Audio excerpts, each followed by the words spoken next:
한국이 국제행사를 연다고 20년 경력의 미국 전문가는 비행기 안에서 비웃었습니다.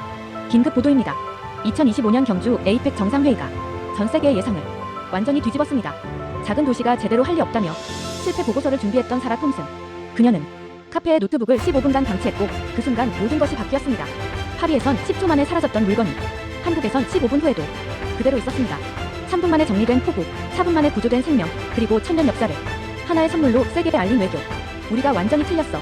조롱하던 전문가들은 마침내 대한민국에 무릎을 꿇었고 떠나는 비행기 안에서 눈물을 흘렸습니다. 한국은 왜 작지만 위대하다고 불릴까요? 그 답은 경주의 7일간 기록 속에 숨어 있었습니다. 인생 다큐에는 이런 많은 이야기가 담겨있으니 구독과 좋아요 그리고 대한민국을 위한 응원의 댓글로 함께해주세요. 자, 지금부터 20년 베테랑을 굴복시킨 대한민국의 진짜 힘을 공개합니다. 안녕하세요. 저는 사라 톰슨입니다. 미국 시카고에서 국제행사 운영 컨설턴트로 일한 지 20년이 됐어요.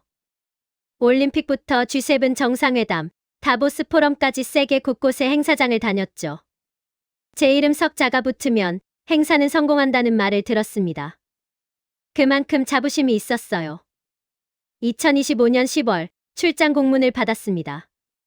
한국 경주에서 열리는 에이펙 정상회의 점검 요원으로 선발됐다는 내용이었어요.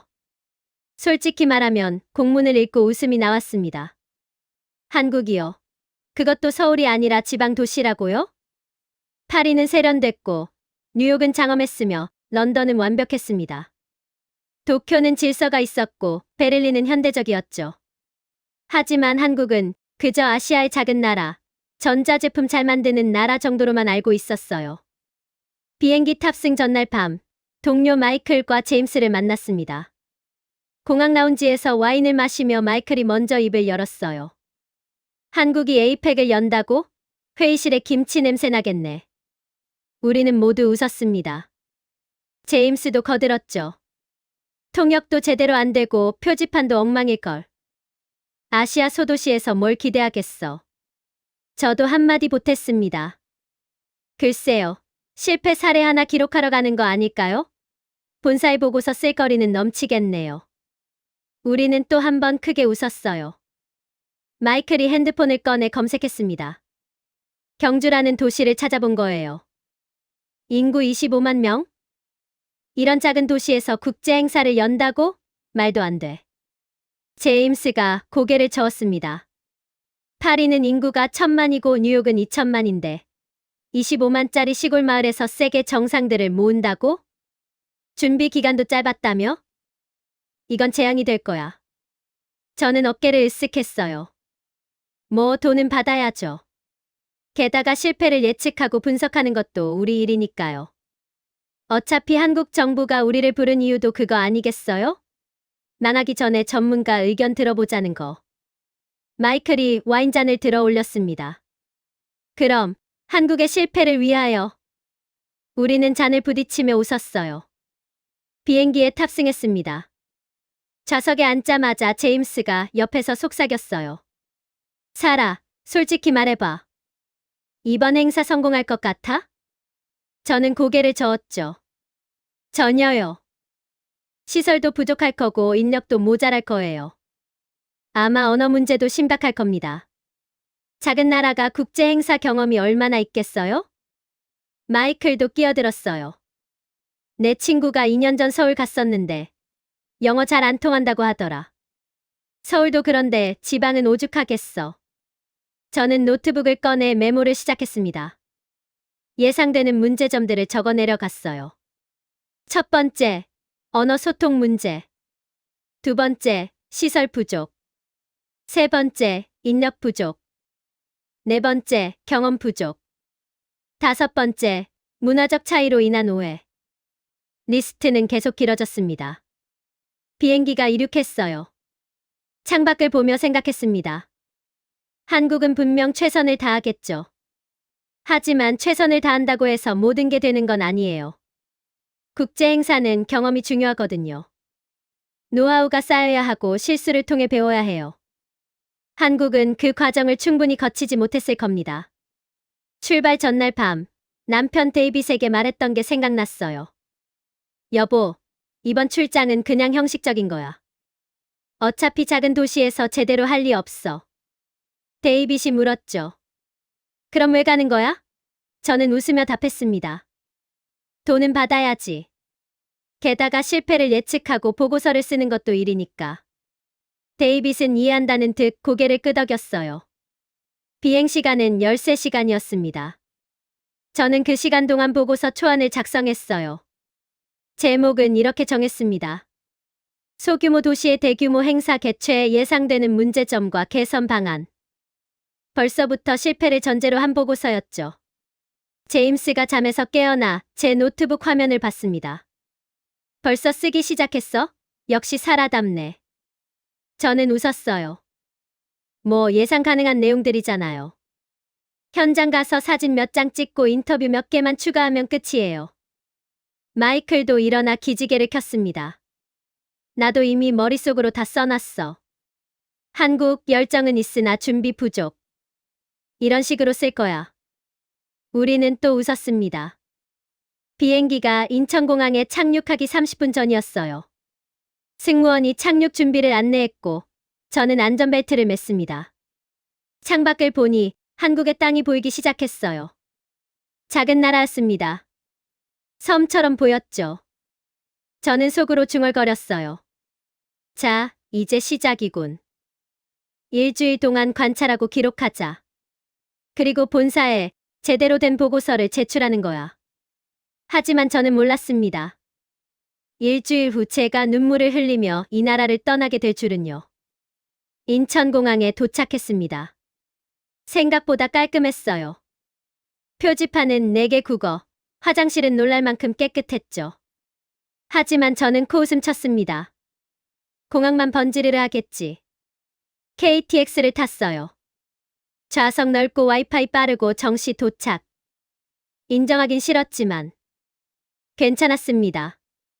경주역 도착. 작고 조용한 도시였어요. 역시 시골이네. 호텔에 짐을 풀고 근처 카페에 갔습니다. 비빔밥을 주문했어요. 맛있었죠. 그때 본사에서 급한 전화가 왔습니다. 저는 노트북과 가방을 자리에 둔 채 밖으로 나갔어요. 통화가 길어졌습니다. 10분, 15분. 갑자기 등에 식은땀이 흘렀어요. 노트북, 가방 안엔 여권, 신용카드 보안문서까지 다 들어있었습니다. 2년 전 파리에서 핸드폰 10초 만에 도난당했던 기억. 작년 뉴욕에서 지갑 사라진 기억. 런던에서 가방 증발한 기억. 심장이 쿵쿵 뛰었어요. 뛰었습니다. 200m를 전력 질주했죠. 카페 문을 벌컥 열었습니다. 숨을 헐떡이며 제 자리를 봤어요. 노트북이 있었습니다. 가방도 그대로 있었어요. 믿을 수 없었습니다. 바리스타가 웃으며 다가왔습니다. 돌아오실 줄 알았어요. 혹시나 해서 자리 지켜뒀습니다. 저는 말을 잃었어요. 여기선 흔한 일이에요. 흔한 일? 옆 테이블 청년이 영어로 말했습니다. 한국분실물센터 회수율이 80% 넘어요. 지하철에서 잃어버린 것도 대부분 찾아요. 저는 의자에 주저앉았습니다. 다리에 힘이 풀렸어요. 20년 경력의 베테랑이 무릎 꺾인 순간이었죠. 제임스에게 전화를 걸었습니다. 나 지금 떨고 있어. 노트북 15분 두고 나왔는데 그대로 있었어. 바리스타가 지켜줬대. 여기선 흔한 일이래. 제임스가 침묵했습니다. 살아. 우리가 틀렸어? 완전히 틀렸어. 카페를 나왔어요. 사람들을 다시 보기 시작했습니다. 신호등 앞 차 없어도 빨간불엔 안 건넜어요. 노인이 천천히 건널 때 차들은 경적 없이 기다렸죠.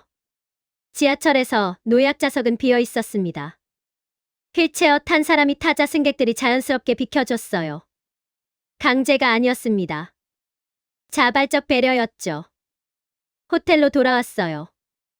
노트북을 열고 오늘을 정리했습니다. 한국은 신뢰의 나라다.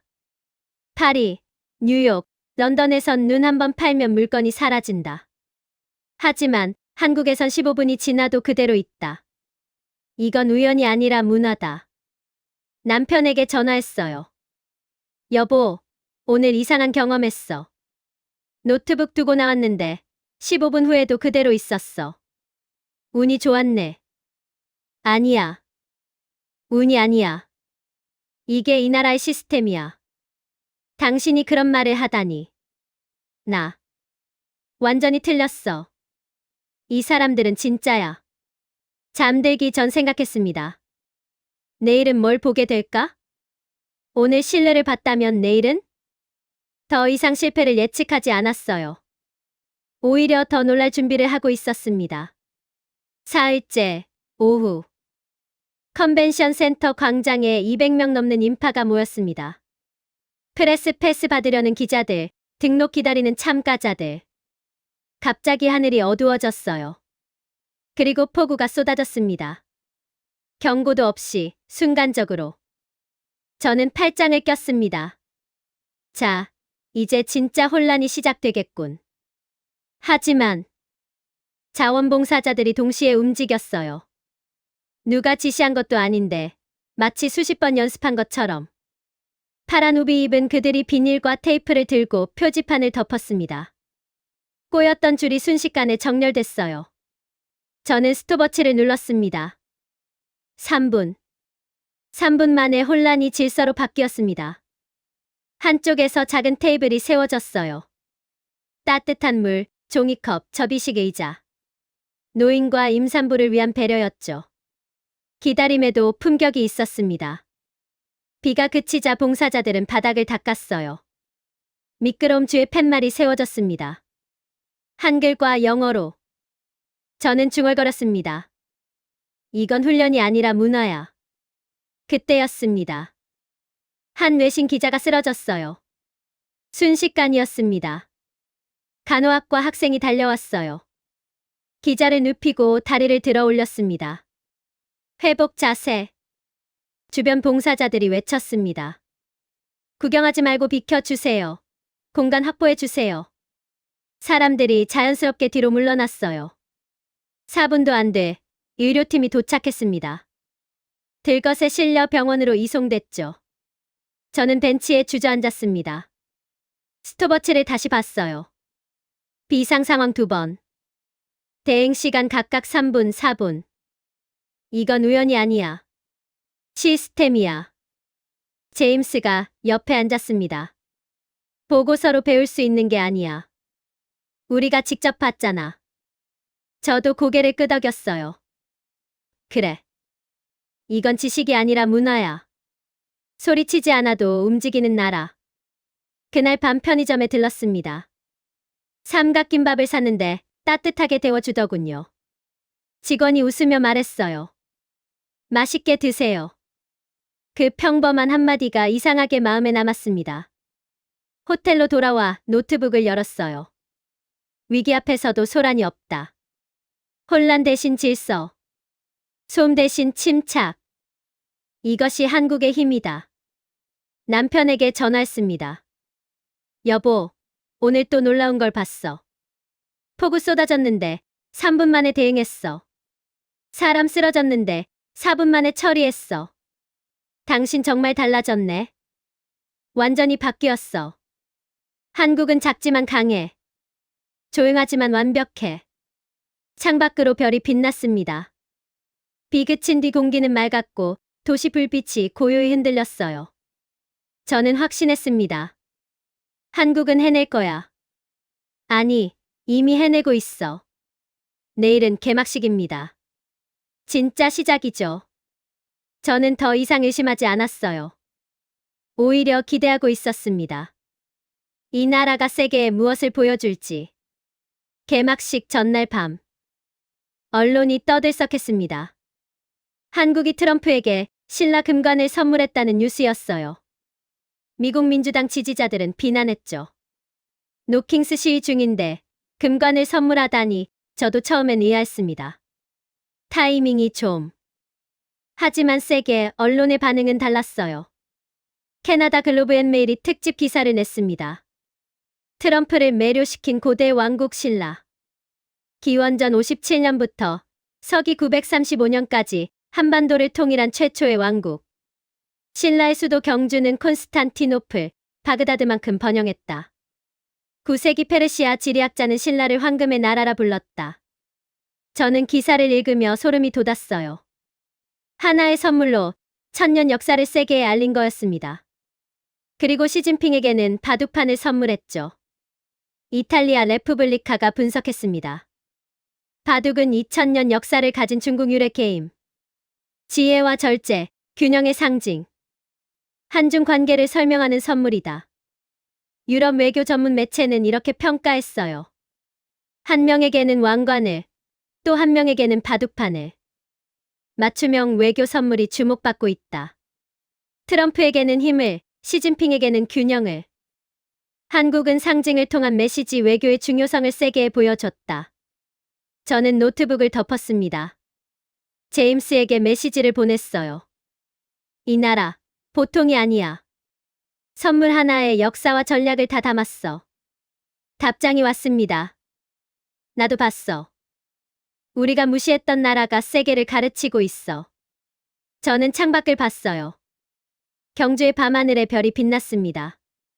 1000년 전에도 저 별을 보며 신라 사람들이 꿈을 꿨겠죠. 내일 개막식입니다. 저는 이미 알고 있었어요. 완벽할 거라는 걸. 드디어 개막식 날.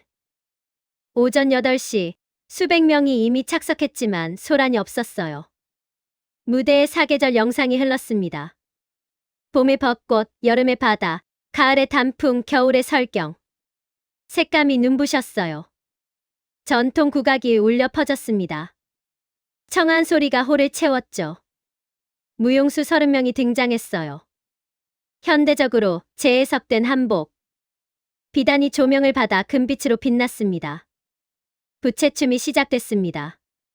30개 부채가 하나의 생명체처럼 움직였어요. 오차가 없었습니다. 숨이 멎을 만큼 완벽했죠. 옆자리 프랑스 기자가 속삭였습니다. 이건 예술이에요. 저도 고개를 끄덕였어요. 이게 한국의 미학이죠. 공연이 끝나자 우레 같은 박수가 터졌습니다. 오찬이 이어졌어요. 백자 접시에 정갈하게 담긴 음식들. 잡채, 불고기, 배추김치. 자극 없이 깊은 맛이었습니다. 제임스가 말했습니다. 이 음식엔 마음이 들어있어. 저도 웃으며 답했어요. 그래. 이 나라의 모든 건 마음에서 시작돼. 식사 후 경주 시내를 걸었습니다. 첨성대가 보였어요. 1400년 된 천문대. 불국사의 석가탑. 1000년을 견딘 돌. 저는 깨달았습니다. 화려함보다 절제. 과시보다 겸손. 이게 한국의 품격이구나. 저녁엔 만찬이 열렸어요. 시진핑과 한국 대통령이 막걸리로 건배했습니다. 그리고 지드래곤이 무대에 올랐죠. K-팝 슈퍼스타의 공연. 전통과 현대가 하나로 어우러진 순간이었습니다. 저는 노트에 적었어요. 금관과 KTX, 한복과 반도체가 공존하는 나라. 이게 진짜 선진국이다. 행사장 곳곳에서 한국이 빛났습니다. 백악관 대변인이 인스타그램에 올렸어요. K-뷰티 제품들을 가득 담은 사진. 사우리아 스퀘어 파인즈 행사장엔 뷰티 체험존이 있었습니다. 외국 대표단이 최신 제품을 체험했죠. 저도 들어가 봤어요. 직원이 친절하게 설명했습니다. 발음은 서툴렀지만 미소는 진심이었어요. 샘플을 받았습니다. 호텔에서 써봤는데 정말 좋더군요. 그날 저녁. 삼성 이재용, 현대정의선, 엔비디아 젠슨 황이 만났습니다. 장소는 깐부치킨. 오징어 게임으로 유명해진 그 단어죠. 미국 경제지 베런즈가 특집으로 다뤘어요. 왕관 뷰티, 프라이드 치킨. 한국은 딱딱한 외교를 문화체험의 장으로 만들었다. 행사장에선 LG 디스플레이가 화려하게 빛났습니다. 삼성 트라이폴드 폰도 전시됐죠. BTS 리더 RM이 기조연설을 했어요. 세계가 한국의 소프트 파워에 주목했습니다. 저는 제임스에게 말했어요. 이 나라는 모든 걸 기회로 만들어. 정치 행사를 문화 축제로 바꿨어. 제임스가 고개를 끄덕였습니다. 그래. 우리가 배워야 해. 한국이 선생이야. 뉴질랜드 기자가 칼럼을 썼습니다. 한국은 세계가 사고 싶어 하는 것을 만드는 능력이 뛰어나다. 1950년대 세계에서 가장 가난했던 나라. 지금은 하버드 경제복잡성 지수 2위. 뉴질랜드는 68위. 우리는 결코 한국이 될 수 없다. 저는 그 기사를 읽고 울컥했어요. 맞아. 한국은 작지만 위대해. 마지막 날 아침. 한국 방송국에서 인터뷰 요청이 왔습니다. 30분 후 작은 스튜디오에 앉았어요. 카메라 앞. 기자가 질문했습니다. 이번 에이펙 어떻게 평가하시나요? 저는 깊게 숨을 들이쉬었어요. 솔직히 말씀드리겠습니다. 처음엔 이 나라를 무시했습니다. 작은 도시에서 국제 행사를 연다는 게 말이 안 된다고 생각했어요. 실패할 거라 예상했습니다. 기자의 표정이 굳었습니다. 저는 계속 말했어요. 하지만 지금은 완전히 생각이 바뀌었습니다. 한국은 작지만 거대한 나라입니다. 조용하지만 완벽합니다. 파리는 화려했지만 복잡했어요. 런던은 웅장했지만 느렸고요. 하지만 한국은 조용하면서도 완벽했습니다. 저는 20년간 국제 행사를 다녔습니다. 올림픽, G7, 다보스 포럼. 하지만 이번만큼 완벽한 행사는 처음입니다. 목소리가 떨렸어요. 한국은 효율의 나라가 아닙니다. 품격의 나라입니다. 배려의 나라입니다. 가장 인상 깊었던 점은요? 카페에서 노트북을 두고 나왔을 때였습니다. 15분 후 돌아왔는데 그대로 있었어요. 바리스타가 자리를 지켜줬습니다. 여기선 흔한 일이라고 하더군요. 신뢰가 당연한 나라. 이게 진짜 선진국입니다. 인터뷰가 끝났습니다. 제임스가 말했어요. 좋은 인터뷰였어. 진심이 느껴졌어. 진심이었으니까. 한마디도 거짓말 안 했어. 세계 언론이 한국을 극찬했습니다. 뉴질랜드 총리도 인정했죠. 한국으로부터 배울 점이 많다. 저는 확신했습니다. 이 나라는 작지만 위대하다고. 공항 가는 버스. 창밖으로 경주가 지나갔습니다. 작은 가게들, 깔끔한 거리, 조용한 사람들. 일주일 전엔 낯설었던 풍경이 이젠 그리웠어요. 제임스가 옆에 앉았습니다. 사라, 우리 완전히 바뀌었어. 저는 웃었어요. 그래. 한국이 우릴 바꿨어. 공항에 도착했습니다. 체크인하고 게이트로 향했어요. 면세점을 지나며 한국 화장품을 샀습니다. 가족들 선물이에요. 비행기에 올랐습니다. 좌석에 앉아 안전벨트를 맸어요. 이륙 준비. 창밖으로 한국 땅이 보였습니다. 비행기가 떴어요. 땅이 점점 작아졌습니다. 건물이 장난감처럼 보였고 도로가 선처럼 보였어요. 하지만 제 마음속에선 한국이 점점 커지고 있었습니다. 눈시울이 뜨거워졌어요. 눈물이 흘렀습니다. 왜 우는지 모르겠어요. 그냥 감동이야. 일주일 동안의 모든 것들. 완벽한 준비, 따뜻한 배려, 깊은 신뢰. 그 모든 게 가슴에 와닿았습니다. 제임스도 눈을 붉혔어요. 나도 그래. 이 나라. 특별해. 저는 핸드폰을 꺼냈습니다. 남편에게 메시지를 보냈어요. 여보, 우리 한국 여행 가자. K-팝 콘서트도 보고 금관도 보고 불국사도 가자. 비빔밥도 먹고 김치도 먹자. 한국의 모든 걸 경험하자. 비행기가 구름 위를 날고 있었습니다. 저는 창밖을 보며 속삭였어요.